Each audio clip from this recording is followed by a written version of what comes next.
Oh, never mind. Good morning. Welcome to the Light on Suitability podcast. I'm your Good host. morning. Good to be here. Thank Oh, you. thanks, Joe. Elizabeth Comeau, your host, with my co-host, Joe Haytas, author of 36 Strategies of Suitability. We are on, I believe, strategy 32, Formulate Realistic Parole Plans. How are you doing today, Joe? Everything going great?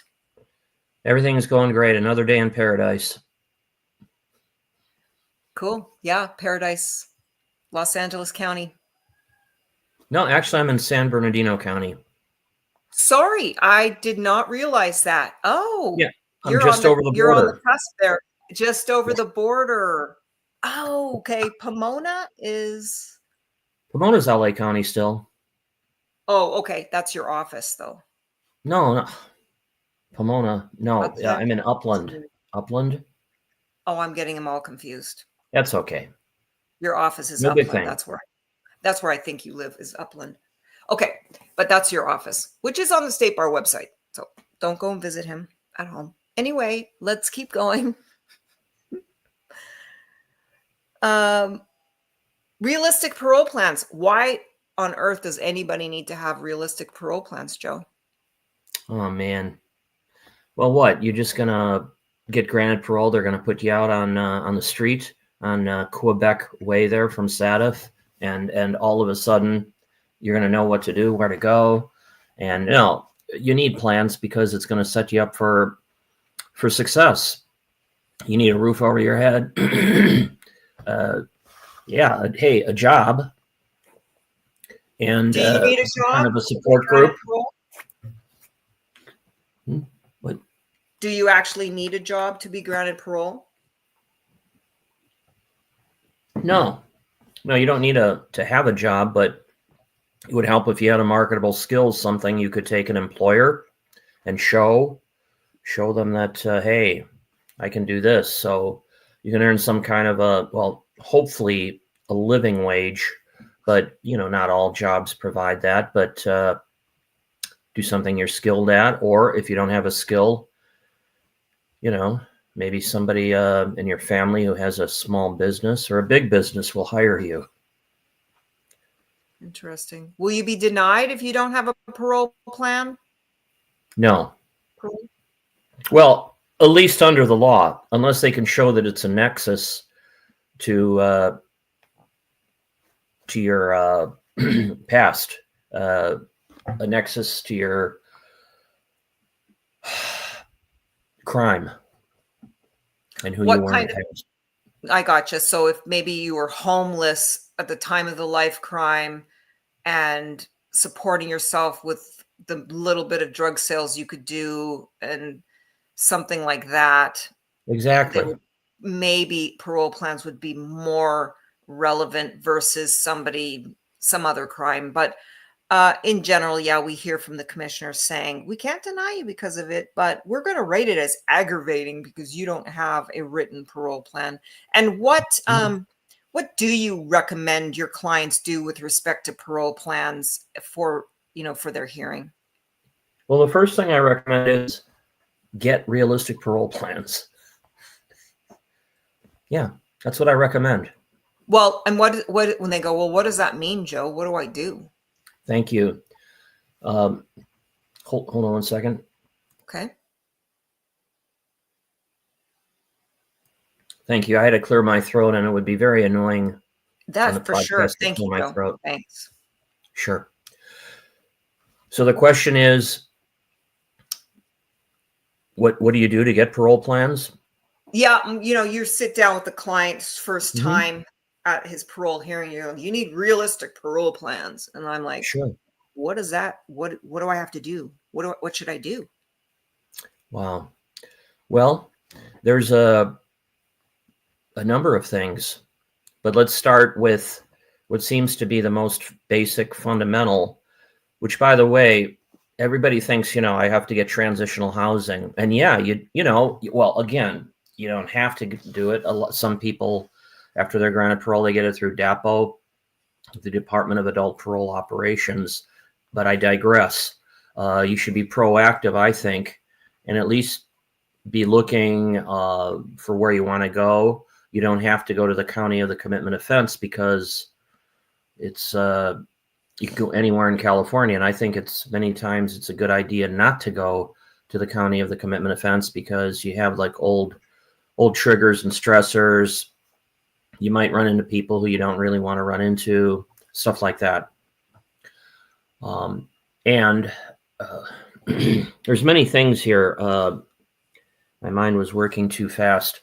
Yeah, I don't think that the transitional house is number one. I think it's number two on the list of realistic parole plans. I think number one would be having like airtight, as much as possible, relapse prevention plans for all of your past causative factors, because that's who you're going to be out in the community, as far as risk goes. That's like, if you have a great relapse plan and you've internalized it, I think that's gold to the commissioners, because that's an insurance policy, if you will, from, not recidivating, if you will. So anyways, maybe I digress, but I think that is like, if there's two firm foundations, I think one would be relapse plans, and the other one, a transitional house that has good programs that apply to you and who accepts you and is willing to work with you with job referrals and things like that, all the resources, all the community resources. So I think those are the two fundamentals. If you have that, then I think you have really good, realistic parole plans, if you want to call them that. And Right. I'll throw it back to you. What's your meaning of realistic parole plans? What does that mean?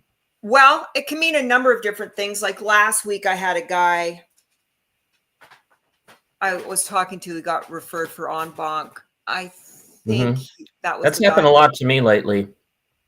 I Oh, had 3 the last time, but anyways, I digress. Go ahead. Yeah, I get 90% of mine en banc. It seems like That's I'm doing because en you're banc. such a damn good attorney in the hearing, No, I don't think so. I just think the governor just refers everything that you get. I don't know. It seems like 9 out of 10. I have 8 out of 10 of my grants. It's like, Yeah. but I mean, I'm not the only one. He's just referring everything. But anyway, again, not really relevant. But I was talking to this guy, and his crime occurred in Tulare County. His family is still quite gang connected. It's a gang. It's quite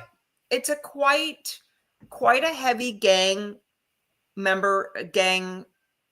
community. There's a lot of gang activity in Tulare County. There's some great places in Tulare County. Yeah. But unfortunately, just like every community. So anyway, realistic plans for him was not to relocate back with mom and dad. Things like that. Realistic parole plans as a sex offender is not to go move in with your wife and her 5 and 7-year-old daughters, things like that. That's not realistic. It's not. Don't put that in your plan, because number one, it shows you lack insight, but number two, it's not going to happen. A parole agent is going to say no, and now you're kind of left high and dry. Realistic parole plan is not to name a transitional housing that doesn't accept 290 registrants. Realistic parole plan. So you can't just throw something together and put anything down to make it look comprehensive. It's also got to be realistic for your risk factors, for your support system, and everything else. It just can't be cut and pasted. You grab some letter. You're going to go and live in LA in the transitional housing of Sister Mary or Teresa. And, again, you were an 18th Street gang member. Probably not good. Probably not a good idea. No. And there's been some other things. Victims. Where are the victims located? They don't want you in their community. They're your loved one in their community. And they have, and that should be fair, and that should be respected. So if you're trying to go back to Sacramento County, and that's where all of your victims' family lives and this and that, not realistic. Domestic violence. Okay, you committed domestic violence against a woman and let's say she survived your crime and it's a serious crime. Perhaps you got a 3 strike, perhaps it was considered mayhem or something like this because it was so egregious. Going back to live in that county is not going to be realistic. You better have a plan for how you're going to communicate with that person about children and grandchildren and soccer games and things like that. So that needs to be included. I had a client who has a wife from the Philippines, and she's going to be coming here when he's paroled, and that's a whole huge process. And she's got a child of 16 years old, and so he said, oh yeah, she's just going to leave the child behind at 16 and come over here to the States. You know, it's realistic. I guess realistic could have another, maybe another definition too. It's just not, it kind of has a cringe factor. Like, why would you be married to a woman that would be willing to abandon her child for you? And a lot of people don't have healthy relationship skills. So again, I always ask my clients now to add that healthy relationship addendum to their plan. You know, what is you've married someone 2 years ago, you know, who you met 2 years ago in prison. You have a prison relationship, and now you're planning to go and move in with her as soon as the parole agent says it's okay. I don't think that's very realistic in terms of marriage and relationships. Marriage is very, very challenging. And it's even more so when your loved one has married someone that they don't really know. And then that's their go-to place after Yeah. transitional housing. Not Love after lockup. It's not successful, and it's going to end up getting you a domestic violence charge because, believe it or not, your amygdala has not received the practice it needs to use the executive function to manage under that kind of stress. With a woman, just funky stuff comes up. Call it karma, call it soul contracts, call it whatever, but you do not know what you're in for. Your loved one doesn't know what they're in for when they're making these plans with women that chose a very particular type of person. And then you have to question why. And this is not to alienate anybody, but most of us have a lot of trauma, and we're tending to attract people in our lives that will mirror back that trauma, that will help us learn the lessons that we're supposed to learn so we can get past the karma. It's called karma yoga, and one is the samsara, which is the karma itself, and then there's the karma yoga. And I think it's a real thing. And if you read any Buddhist, Zen Buddhism books, it'll all tell you, you know, the Tibetan book of living and dying, or whatever that book is, talks about it as well. And your loved one just does not know what they're getting into. And I'm not criticizing these women or men.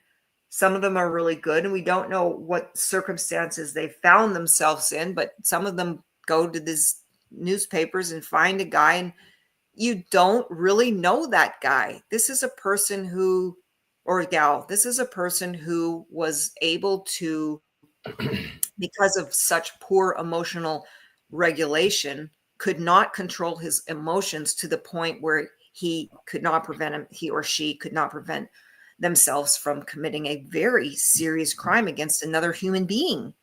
And so and I always just stop and say, what's really going on here? And it's a lot of codependency is what's going on there. So it's just another form of addiction. It's called a lack of emotional sobriety, emotional dependence, and it is fraught with peril.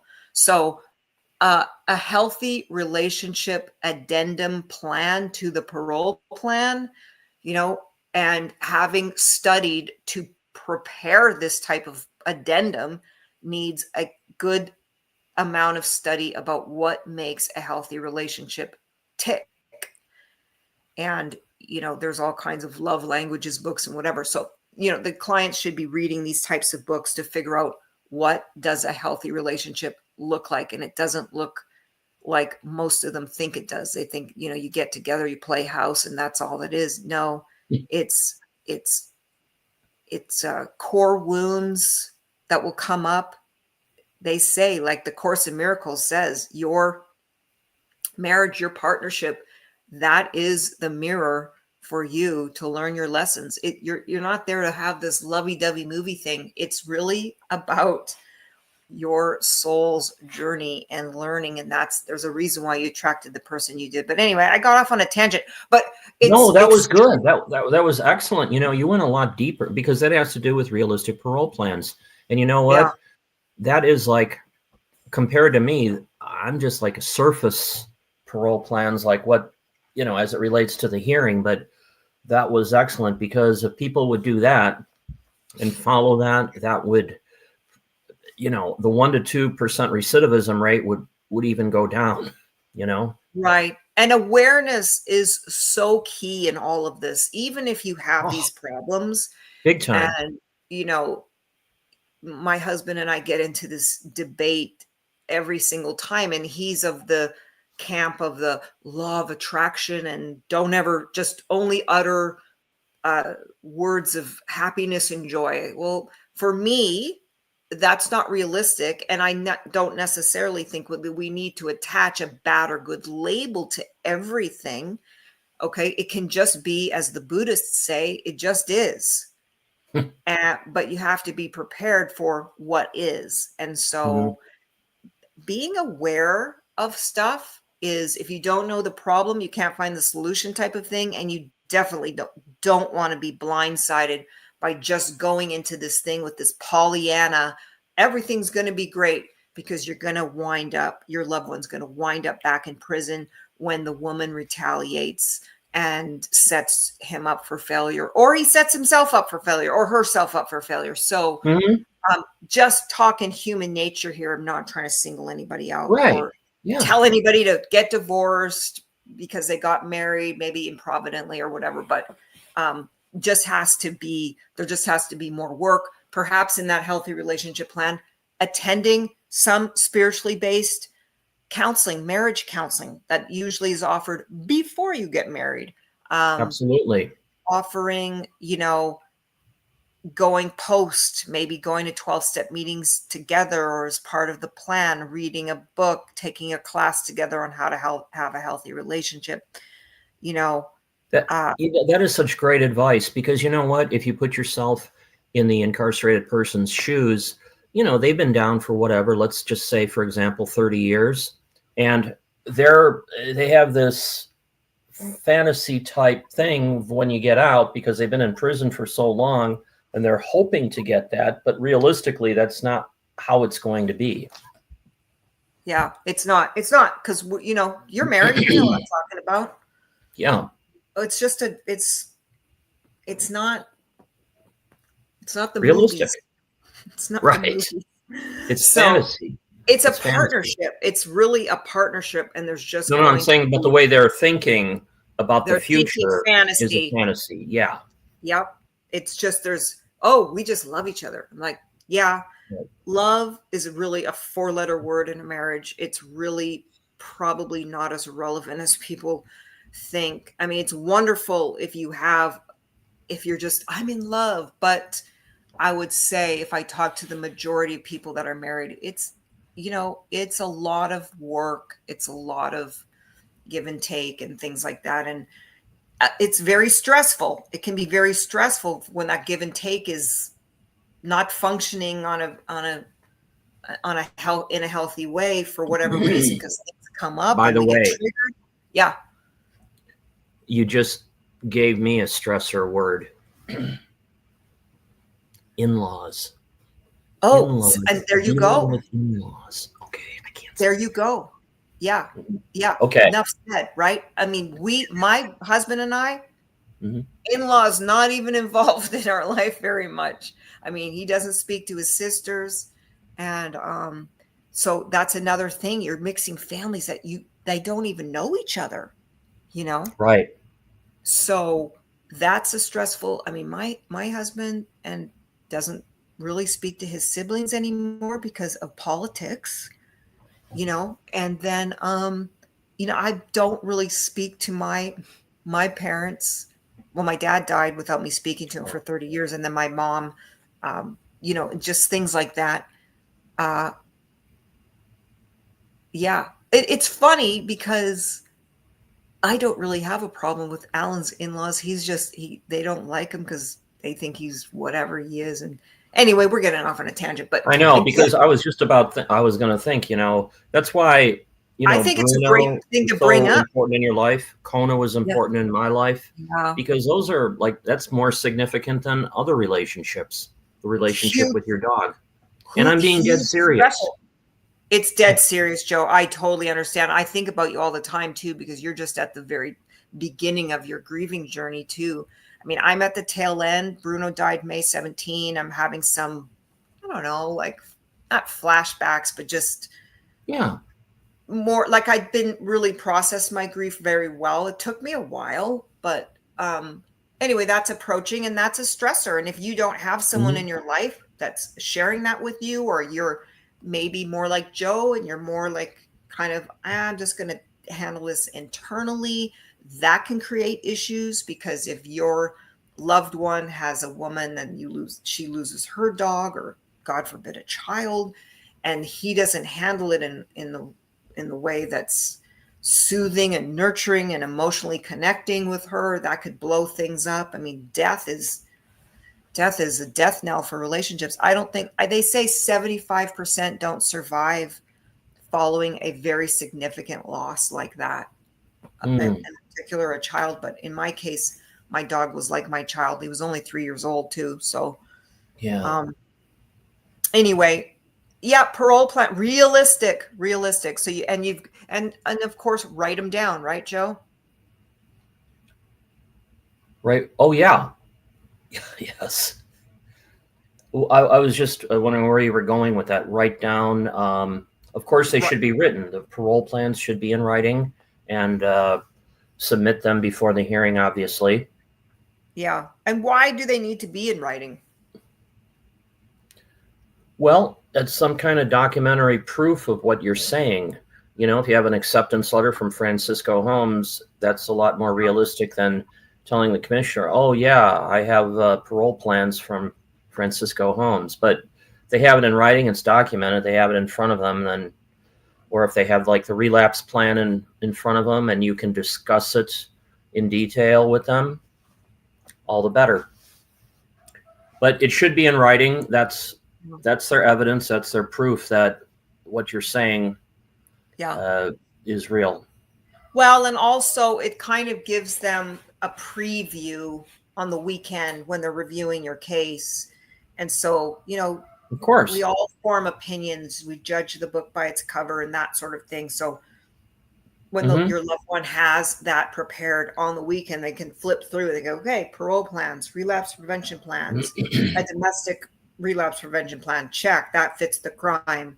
There you go. Letters of apology, letters of support from, appropriate support persons, the transitional housing. It just shows like someone, it's kind of like the motion before you argue before the judge kind of, it just shows like, here's what I plan to present. I plan to present myself in this manner to you, even though the writings will not necessarily get me paroled. But for some reason, the lack of the writings contribute to denials of parole. It's kind of a weird world, but that's the way it is. If you're capable of writing stuff out, your letters of apology, your book reports, your things like that, then you should be doing that. Your loved one should be doing that. And then the writing. I like the writing because it just shows you, it says to the commissioners like, hey, he's coming, he's serious. She's serious. Exactly. Yeah. And especially for like road to freedom work and stuff like that. That's kind of a little off. But I mean, the road to freedom is important. It's important to have as a parole plan too, because they want to see that you want to kind of use that book as a reference guide, kind of a Bible Mm-hmm. release Bible as well, because it's got healthy communication skill topic in there. It's got a relapse prevention plan topic in there. It's got some reminders in there. It's got other things. Yeah. So that kind of thing is important. But yeah, it is intricately linked. The parole plans and relapse prevention plans are they're kind of together, but they have to be separate. So it's relapse prevention planning is part of parole planning, but parole planning is like the logistical stuff. Like, how are you going to work your day-to-day stuff? I have my clients do a 3-day plan, a week plan, a month plan, a 6-month plan, a year plan, a 2-year plan, a 5-year plan, or whatever. Like, I have them try and map it out. Like, anybody will Mm-hmm. tell you, like Tony Robbins, or anybody will tell you, if you kind of map your life out and your goals and your things like that, you're much more apt to be successful than somebody who is just going to wing it. Because I have had clients that go, oh yeah, it'll be fine. When I get out, what are you going to do when you get out? I'll find a job. And Oh then, yeah, and I'm willing to work anywhere. I'll flip I'm willing to work. burgers. Yeah. I'm willing to Yeah. work anywhere. So if you don't have a job offer, if they don't have a job offer, that's okay. But at least know, but I want to go to this transitional house. It looks like they've got a really good job fair, job training aspect to it. They're going to teach Mm-hmm. me how to make a resume. They're going to teach me how to draft a cover letter. They're going to teach me where the jobs are, the job fairs are, who hires felons, blah, blah, blah, blah, blah. And so you just have a plan. And like Joe said, oh, okay, you don't have a job offer, but you've got some marketable skills. I have my clients attach a resume of their skills if they don't have a job offer and go, here's my resume. Here's where I'm planning to, here's what I'd like to do. And is that realistic? Here's another answer to your question. Is somebody with a back injury, who can't sit for long periods of time, is becoming a truck driver a realistic job for that person? Exactly. No, Mm-hmm. or construction or this or that. If you say, oh, I'm going to become a screenplay writer. Okay. That is an okay, goal, dream. It's good to dream. It's good to have goals, but that's not realistically possible or more probable than, to say, yeah, this is going to support me and pay the bills. Unless Maybe unless you have like a 3-picture deal with Universal or something, but then it can be excused. But I think in most cases that's not before going to leaving happen. prison. Yeah, before Yeah. leaving prison. If you've got that deal, I'm not saying it's never happened, but just some, I invented this thing, and so I'm going to go and take Oh, I've had a this few of those. invention to the governor, and he's going to, pay me all this money, but you haven't really even talked to the governor, and Yeah. it's just that sort of thing is not realistic. They're just looking for, this Kmart said that I could work for them because my cousin works there. They already know I have a felony on my record. They're willing to look past that, put me on probation. I can work in the back, stocking boxes or walking the aisles and moving the items to the front. I can do that or whatever. That's realistic. Mm-hmm. And we need that in society. So somebody Oh yeah. needs to do that, and we need that, and it's good, I honest think work. every So job has value no matter what you're doing. yeah. Uh-huh. Yeah. And I'm just really blessed to have this job, to be honest. I really feel grateful Me about too. it. Yeah. I second that. Yeah. Anything We to add? we If get to not, do this. We get to do this. yeah, Yeah, we get to do this. it's a gift. Yeah. It's really a gift. It's gift to be paid to do something that I actually like most Mm-hmm. of the time. So Right. anything more to add about parole plans if you think of something? If not, what's in store for next week? Strategy 32. Well, that's a compound question, so I'll answer the first part first. Is there anything else about realistic plans? I think we've covered, or you've covered, what's behind realistic plans and what it means by realistic.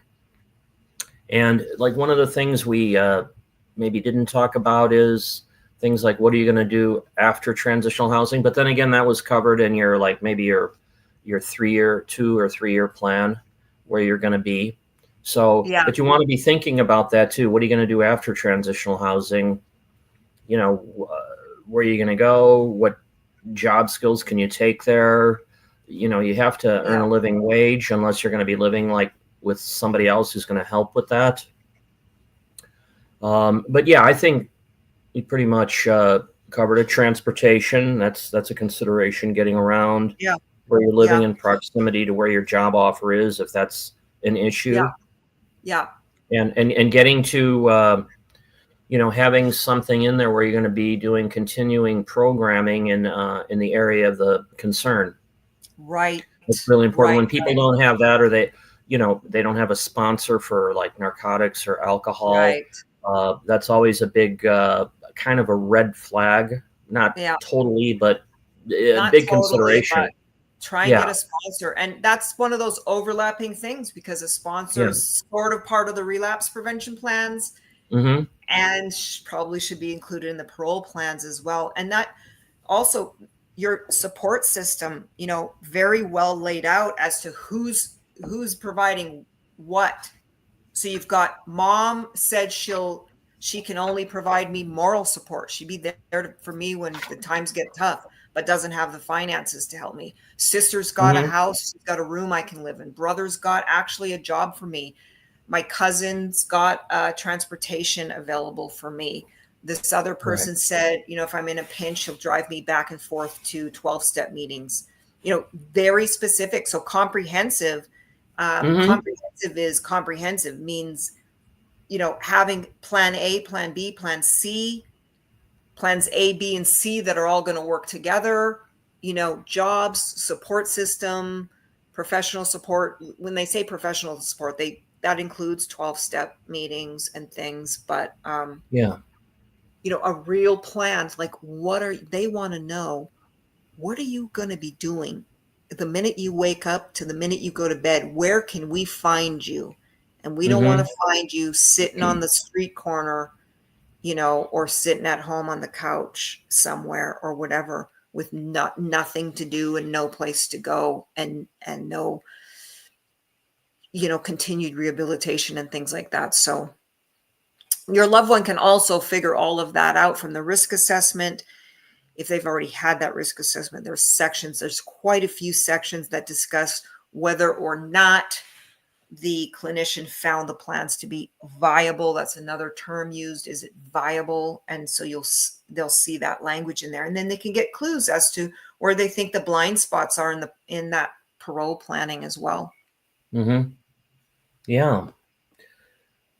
Yeah, that I think the buzzword there that you used was comprehensive. Like, think of all the things that can happen, all the possibilities. Oh, one more question that they ask is,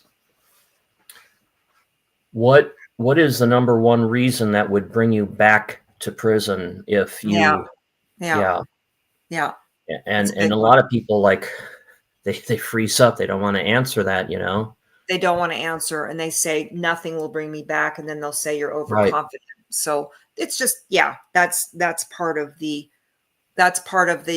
sort of the subcategory relapse prevention plan as well. Very big Mm-hmm. question. Very important to get that question right. They go, Absolutely. what do you think? And you're not going to be denied parole because you said, because I started drinking and, then I lost my job and I stopped going to meetings. And then one thing led to another and why did that happen? Because I got complacent with my relapse prevention plan and I just stopped going to meetings. And then something bad happened. I didn't reach out for help. I didn't use any of the tools that I had planned for myself. And bang, that would bring me back to prison, commissioners. Yeah. Okay, next question. Mm-hmm. Yeah. Versus Complacency. nothing. Nothing's going to bring me back. I'm not going to do any. I haven't drank in 20 years. I haven't had an RVR in 5 years. Nothing's going to bring me back to prison. Oh Not boy. realistic. Not realistic. I mean, something may not bring you back to prison. We're not saying that it will. It's just Mm-hmm. saying, are you aware of what the risks are for you. And they're always going to be there. It's not no risk, it's low risk or That's moderate right. risk. So That's right. What is the landmine that you'll step on that is the greatest possibility of you stepping on? yeah. And so I love that, Joe, because then it's like, yeah, you can avoid the landmines because in general, they're actually marked, every one for you on Yeah, parole, right? And so I you like that. can avoid them. That's a great Yeah. supplemental statement too. The Yeah. I landmines. mean, Yeah. in this Mhm. case, in typically landmines you can't see, you're just like, you have to walk through a field in a war-torn area and just pray to God you don't step on one. But in this case, because you've planned for it, they're going to be marked with neon signs. So Mhm. bars, liquor stores, gang members, and then the internal stuff, the lack of job, the lack of planning, all that stuff is going to be, it's all there. It's all there. It's just a matter of saying, okay, I've got this because I'm going to pay attention and I know that I'm a risk and I'm going to manage that risk. That's all they want to know. Do you have a plan to manage the risk that exists and will continue to exist for the rest of their life because they've been diagnosed with antisocial personality disorder, other disorders, other problems. And that's why they say once an addict, always an addict. And an addict could be anything. It could be a lack of emotional sobriety. It could be behavioral. It could be an addiction to, like our friend Michael, gambling. It could be anything. And it's lifelong. So Yeah. yeah, You know what? Yeah, addictions can be to anything. It can be to coffee. It can be to exercise. It can be to work. So, but those are, I don't want to say they're positive, but of course the commissioners are looking for those other those other things that from your past. well, if they make your life unmanageable, Yeah, exactly. That's then mhm, you got problems. yeah. And anything? Are you satisfied now, Joe? I was satisfied before. I was just looking for other things that had not been discussed. Okay. So, No, that's good. I'm glad you're being comprehensive. And what about do you want to move to let the audience know about strategy 33? yeah, for next week, yes, the role of the district attorney. Aha. Oh, that'll be a Don't fun throw one. stones. They're just doing their job. Love it. Oh, is that the quote? No, no, no. That was just Okay. something I came up with right now. Okay. I have got a little bit of an emergency on my hand, so I'm going to let Please. you go. A farming Oh, thing. gee. So, yeah, I just saw the dogs go nuts. So, Okay. Yeah, I you better will go see you for it. next week. Joe, thanks a All lot. right. Okay. Thank you. Thank you, Elizabeth. Bye-bye. Bye now.